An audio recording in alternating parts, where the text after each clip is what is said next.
Kakenhun Elakai Cricket jong Shillong Cricket Association kala Pynliem no ya kakenhun jong Riphoi District Cricket Association RBDCA da aron hagajeng yakun ya Inter District Cricket Tournament Under 19 Girls kabanan Shkotchan kabanan Elakai jong ka RBDCA ha umbuda ha ke District Riphoi. Kajing yakun ya final ha pedang kini artli ki kenhuan kala long ba itnat bat kabayakan. Hagaba kita Elakai Cricket nombor arkenhuan kele yakun banyo akan job. Hagaba kakenhuan jong ka RBDCA kalayo ban kawang shwai ka bol bat hagajing tidran kakenhuan jong ka Shillong Cricket Association kalayo man kamai shispa asan penyoran bat hap nyo wicket na kilai pusan over. Habuan B ekathong balabu da Shillong Cricket Association kakenhuan jong ka RBDCA kalayakun ban kot shakathong. Hendrai Kim Shimlakot Satya nomor kejengkut no kilai pesan over. Bat kani kakenhuan kalayok ban kamai shispa asan pusan run bat hap pra wicket. Kabala penlong pat ke Shillong Cricket Association ban yo ekanam job. Hakani kelumpung Elakai.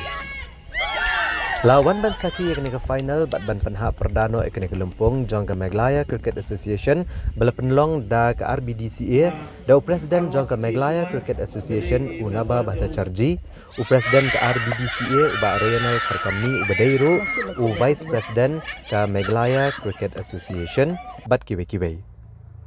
Habasa empat ke khusnam Cikitay Elakai Cricket ka Angkita Sharma nagakenhuan RBDCA kalayak ban kamai prat pulairan badia ekanam Best Player of the Tournament.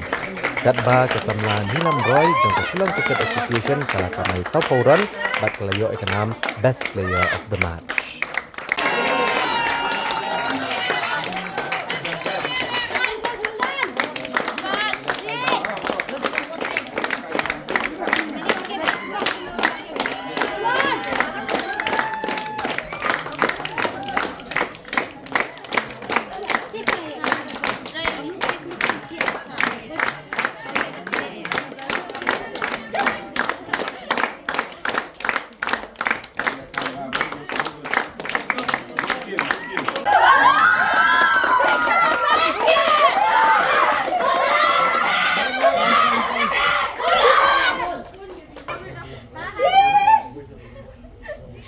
Association. Thank you, sir.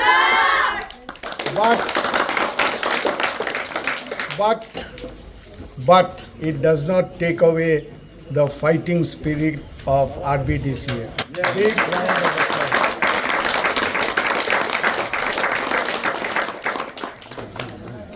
We rarely get to see such an exciting final. And we like to thank all the players for giving such a wonderful display. Ultimately, who is the winner? Cricket is the winner and our state is the winner, because tomorrow you will be representing our state of Meghalaya. This is the biggest pride.